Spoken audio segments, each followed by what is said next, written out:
Hello বন্ধুরা, দেখো আমি আবার একটা ভিডিও নিয়ে চলে এসেছি। তোমরা দূরে দেখতেই পাচ্ছ বাথরুমের ছাদে আমার মেসো উঠে দাঁড়িয়ে আছে, বা কেন দাঁড়িয়ে আছে সেটাই এখন দেখার বিষয়। ভাবলাম তোমাদের সাথে একটু ভিডিও করে নিই, তোমরা যেহেতু এরকম ভিডিও ভালো লাগে।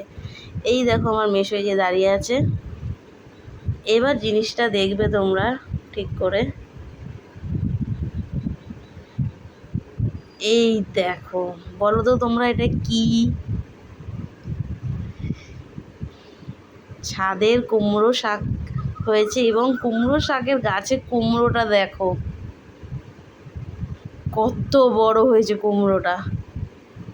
দেখো, আমার মেসো আমাকে উপরে উঠিয়ে দেখাচ্ছে মাথার উপরে যে কত বড় হয়েছে কুমড়োটা। দেখতে এত সুন্দর, এত সুন্দর। বাড়ির গাছে চাষের বাড়ির জিনিসই আলাদা। কেমন লাগলো ভিডিওটা কমেন্ট করে জানি।